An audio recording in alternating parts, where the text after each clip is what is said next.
Hey guys, thanks for checking out my first impressions of the iPhone 6. So I just got it yesterday and I've been using it for about 24 hours. So I thought I'd do a quick video showcasing all the new stuff on the phone that I really enjoy and some of the stuff that I'm not too fond of. So let's just dive right into it, starting on the back. It's pretty much got the same layout as every other iPhone ever. So you got the camera up here, Apple logo right in the middle, and then, it says iPhone and a bunch of other stuff right here at the bottom. Nothing too special there, but what is special is this aluminum backing. Very reminiscent of the, first iPhones to come out with the rounded aluminum backs. Feels great. I absolutely love it. I like it more than the glass, and I just love the way it feels. Moving on, the thinness of the phone. This phone is super thin, and you don't really get an appreciation for how thin this phone is in your hand until you're actually holding it. It is super, super thin. It's actually kind of scary thin. You think you might drop it a lot more than you do. Just holding it, at first, it would slip down, and I'd end up holding it like this on mistake, and it just wasn't a good time. But once you get everything figured out, and you get your hand situated right, and you get used to it, it's a pretty awesome feel. But with there not being too many third-party cases for it, I haven't gotten a case for it, so I'm still worried I might drop it at some point. So it is super thin, and be prepared for that. Starting on the right side here, you got your lock button right here, right where my thumb is. Really good placement for the lock button. I like it a lot, way better than if it was up top, because doing stuff and then having to lock it, you'd have to shift the phone in your hand, get to the top and lock it, and nobody wants to do that. So when it's naturally resting, like how most people rest a phone in their hand, it sits pretty much right under. Hey, look, it's me. It sits pretty much right above your thumb, so that's pretty nice. I think that's very smart lock button placement. Underneath that, you got where the SIM card goes in. Nothing too special there. It's where they've always gone. On the bottom, got your lightning connector, your headphone jack, and then your little sound bar and a microphone. Sound bar, I think the audio on this iPhone sounds absolutely fantastic. Sounds great. I mean, I was playing YouTube videos through it. Why won't this focus? Focus.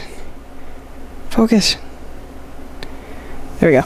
I was playing. There we go. I hope it wasn't out of focus this entire time, but I was playing music, watching YouTube videos with a bunch of friends, and I didn't have to do the whole cupping hand thing that you used to have to do. I was able to just hold the phone and everybody could hear the video just fine. So that's nice. I like that a lot. Up here to the left, you got your volume rocker like usual, and your your vibration on-off button. Pretty standard. It's been on iPhone for quite a while, and nothing really special there. It's also in a good placement. It's not hard to get to when you just hold the phone. I have small hands. I will say that right now. So I have small hands, so I do have to shift up to get to the vibration knob. But if you have bigger hands than me and your index finger actually wraps around the phone, you might not have to. So I guess that pretty much just leaves the screen. Now the screen, I like the bigger size. I really do. I think it's a lot better than the iPhone 5 and the 5S. The only gripe I have with it is it's not 1920 by 1080, which is really unfortunate. I don't know why they did this. My guess is that on the iPhone 6S, they'll probably release 1920 by 1080 display on the 4.7-inch version. But that's just a guess. I don't know for sure, obviously. I mean, but that's my most educated guess. And why does this keep coming out of focus? There we go. All right. It's probably because of that fucking green light in the background. So, also on the front is your home button, Apple's, passcode home button. I absolutely love it. The Touch ID works pretty much every single time. I never have a problem with it, and I've only had it for 24 hours, but it's yet to lock me out of my phone. And I think it's absolutely one of the coolest features on the iPhones. I know iPhone's not the only one to have it, but coming from the 5 where I didn't have that option to this is absolutely awesome. And you can see my home page here. Background looks good. Icons are a little thinner, or they might be the same size, but they just look thinner just because they're on the larger display. Everything's nice and fluid. Not too much has changed in the new iOS. Like iOS 8, I don't think was too crazy of an upgrade, so I don't think I'm even going to do a video on iOS 8. But that's pretty much it. That's my first impressions on the phone. I mean, it looks absolutely gorgeous. And the bottom line, I know a lot of you are probably watching this video thinking to yourself, should I go out and buy this?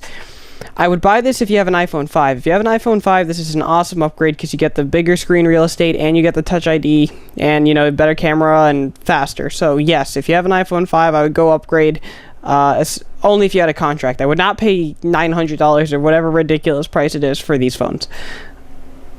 With that said, if you have a 5S and say, you know, somebody in your family has an upgrade and they'll let you use it and you can get it from the same price, I might hold off until the 6S because it's not too much crazier than the 5S. It's just taller. That really is the only difference, taller and faster. And the actual Touch ID, you have it on the 5S, so that's not a cool new feature for you to get excited about. But for me, somebody who came from the 5, that is a cool new feature to get excited about. So that's pretty much where I stand with the new iPhone. I think it's awesome. One other gripe I do have is the space gray is really gray, and I was hoping it'd be a lot blacker. I wish they had like a black iPhone. The 3 color options, white, space gray, and champagne. I just tried to get as close to black as possible, and this isn't very black at all. I mean, this is gray. If I've ever seen gray, this is it, and I wish there was a black version. I would buy that in a heartbeat. So thanks a lot for watching, guys. If you enjoyed this video, please give me a thumbs up. That's much appreciated. And if you want to see more content by me and updates on my iPhone, please subscribe. And I'll see you guys in my next video.